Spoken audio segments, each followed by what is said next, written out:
श्री स्वामी समर्थ. कालाष्टमी म्हणजे काय? चला तर संपूर्ण माहिती पाहूया.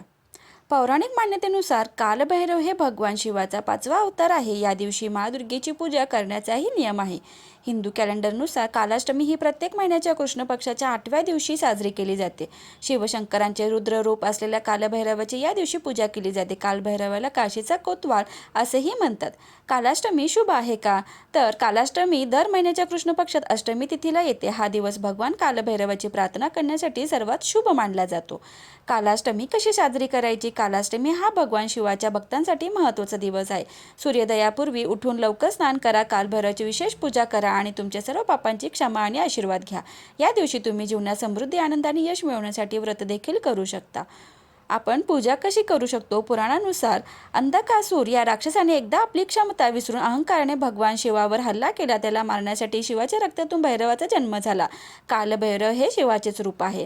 म्हणूनच शिवपूजेपूर्वी भैरवाची पूजा करण्याची पद्धत सांगितली आहे. त्याची पूजा केल्याने सर्व दुःखांपासून मुक्ती मिळते. महादेवाचे रुद्ररूप कालभैरव हे तंत्रांचे देवता मानले गेले. म्हणून तंत्रमंत्रांची साधना सुरळीत होण्यासाठी प्रथम कालभैरवाची पूजा केली जाते. कालभैरव भक्तांची शत्रू आणि संकटापासून रक्षा करतात. सर्व शक्तिपीठांमध्ये निश्चितपणे भैरवाची जागृत मंदिरे आहेत. भैरव दिवस कोणता? कालभैरव जयंती हा दिवसाव्यतिरिक्त रविवार, बुधवार आणि गुरुवार हे 3 दिवस भैरवनाथाचे मानले जातात. या दिवसात कोणताही उपाय केल्याने भैरव प्रसन्न होतात आणि आपल्या भक्ताला यश मिळण्याचा आशीर्वाद देतात. भैरवाची पत्नी कोण? अष्टभैरवांची नावे असितांग भैरव, रुद्र भैरव, चंद्र भैरव, क्रोध भैरव, उन्मत्त भैरव, कपाली भैरव, भीषण भैरव, संहार भैरव. या 8 भैरवांची रूपे आणि शस्त्रे वेगळी आहेत आणि त्यांची पूजा करण्याची पद्धतही वेगळी आहे. या 8 भैरवांसोबतच 8 भैरवींचीही पूजा केली जाते, ज्यांच्याशी त्यांचा विवाह झाला होता. सर्वात महत्त्वाचे म्हणजे कालभैरवाच्या पत्नीला कालभैरवी म्हणतात, जी त्यांच्यासारखीच रुद्र रूपात आहे. कालभैरवीला मा कालीशी जोडून बघितले जाते. कालभैरव पूजा घरी कशी करावी? भैरव अष्टमीला काय करावे? आणि कालाष्टमी भगवान भैरवांचा प्रसन्न करण्याचे उपाय आपण पुढे पाहूयात. कालाष्टमीच्या दिवशी भैरवाच्या मूर्तीसमोर मोहरीच्या तेलाचा दिवा लावा आणि श्री कालभैरव अष्टकम पाठ करा. मनोकामना पूर्ण होईपर्यंत हा उपाय रोज भक्तिभावाने करा. कालाष्टमीच्या दिवशी चंदनाने ओम नमः शिवाय लिहून शिवलिंगाला 21 बिल्वाची पाने अर्पण करा. भगवान भैरवाचे वाहन मानल्या जाणाऱ्या काळ्या कुत्र्याला खाऊ घालण्यातही काही लोकांचा विश्वास आहे. तुम्ही त्यांना दूध, दही आणि मिठाई खाऊ देऊ शकता. हा उपाय केल्याने भगवान भैरव आणि शनिदेव दोघेही प्रसन्न होतात. ब्राह्मणांना अन्न, वस्त्र आणि पैसा दान करा. कालाष्टमीच्या दिवसापासून 40 दिवस सतत कालभैरवाचे दर्शन घ्या. हा उपाय केल्याने भगवान भैरव प्रसन्न होतील आणि तुमच्या मनोकामना पूर्ण होतील.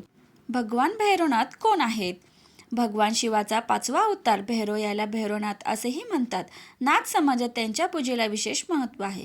सार्वजनिक जीवनात भगवान भैरव, भैरू महाराज, भैरू बाबा, मामा भैरव, नाना भैरव इत्यादी नावांनी ओळखले जातात.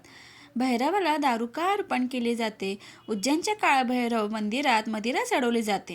कालभैरवाचे हे मंदिर सुमारे 6000 वर्ष जुने असल्याचे मानले जाते. हे डाव्या मार्गी तांत्रिक मंदिर आहे. वाममार्गाच्या मंदिरात मांस, मद्य, यज्ञ, चलन असा प्रसाद दिला जातो. प्राचीन काळी येथे फक्त तांत्रिकांचा येण्याची परवानगी होती. ते येथे तांत्रिक विधी करत असत आणि काही विशेष प्रसंगी कालभैरवाला मध्येही अर्पण केले जात असे. नंतर हे मंदिर सर्वसामान्यांसाठी खुले करण्यात आले, पण बाबा तसेच भोग स्वीकारत राहिले. आता येथे येणारे सर्व पाहुणे बाबांना नक्कीच भोग देतात. मंदिराच्या पुजाऱ्यांप्रमाणे येथे बाबांना विशेष मंत्राने आमंत्रित केले जाते आणि मद्य अर्पण केले जाते, जे ते मोठ्या आनंदाने स्वीकारतात आणि त्यांच्या भक्तांच्या सर्व इच्छा पूर्ण करतात. कालभैरवाच्या मद्यपानामागील रहस्य काय आहे याबद्दल बऱ्याच काळ वाद सुरू आहेत. पिढ्यानपिढ्या या मंदिरात सेवा करणारे राजूल महाराज सांगतात की त्यांच्या आजोबांच्या काळात एका ब्रिटिश अधिकाऱ्याने मंदिराची पूर्ण तपासणी करून घेतली होती, पण त्याला काहीही सापडले नाही. त्याने पुतळ्याच्या आजूबाजूचा भागही खोदून घेतला, पण त्याचा काहीही हाती लागले नाही. त्यानंतर ते कालभैरवाचे भक्तही झाले. तेव्हापासून येथे देशी दारूचा उच्चार वाईन म्हणून केला जाऊ लागला, जो आज तागायत सुरू आहे. कालभैरवाला मद्य देण्याची प्रथा शतकानुशतके सुरू आहे.